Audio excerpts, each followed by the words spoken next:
I've had those guys who just graduated for 3 years, and we have one guy back from our top 8 from last year, and he was used to me. But getting these guys used to the style of play that I like my teams to play with, and getting them accustomed to me and learning the vocabulary I like to use for certain things on the basketball floor, and just to get them adjusted to the varsity level in the varsity game has been the biggest challenge so far through our 31 practices. So I've been pleased with the progress they've made, but we still have a lot of growth we have to make because we're playing a lot of young kids. We're playing pretty much sophomores and juniors. We have two seniors that we do play, so we're trying to get better in those areas. 2 years ago when those guys were juniors, we were 14 and 10, and we were able to have the season we did last year, which I think was great. And I think that was huge for the guys we have this year because we had so many practices last year that these guys, varsity players I have now, were able to go against them. We had 80 practices, and when you're going against that type of talent, it makes you better as a player. And like I told our guys, we want to continue to build on that. We don't want to have a down season. When we have back-to-back winning seasons, we try to want to make it 3 then 4 to make people respect our program and to get it at a level where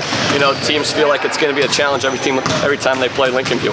Caden Ringwald is a junior for us this year. He was the lone sophomore we had playing for us last year. And, he got a lot of experience. He got the opportunity to play down the tournament trail and playing big games during the regular season. So he's our most experienced guy, and we want him to step up and be a vocal leader. And then we have our senior Ryan Rager, who's been really good for us, and then Chayton Overholt. Our 3 guards that we have that have been key parts of our season so far. We want them to step up and be the leaders of the team, and try to motivate those other guys to become better players. And yeah, they've been great to come in over this holiday break, and they ask me. They ask if they can come in because they love this program. They left their mark on it. I think they have respect for me and the job I've done, and I try not only to make them better basketball players but better people, and the fact they're willing to come back and give to the guys in our program shows this means a lot to them, and they kind of want to give back to continue to make this program successful. And I'm pleased. These guys were in our program for their entire career, from going from kindergarten all the way up, and I think it means a lot to get to the point we had. Obviously, we wish we could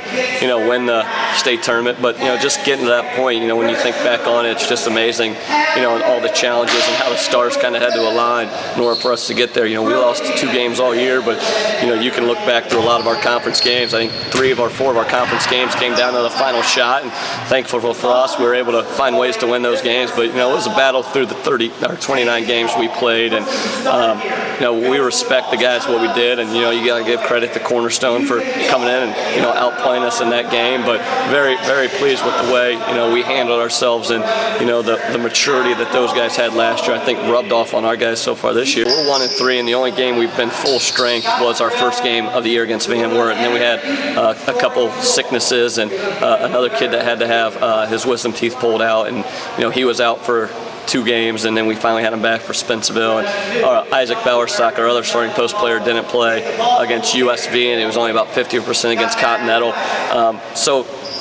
Tomorrow night it's going to be the first time since night 1 we've been full strength, completely. So, we're looking forward to that. But you also, Continental, USB, and Spencerville are 3 of the most, veteran teams you can say in our area. So it's also a challenge for us, and I'm glad we were able to compete against them for 3 quarters and, maybe through 3.5 quarters. So, hopefully we can get back on the right track. Like I just told them, we can't go on a 4-game losing streak. We need to get confidence before this holiday breaks. I think we just got to keep getting better each and every day. That's the main thing. We don't try to look so far ahead.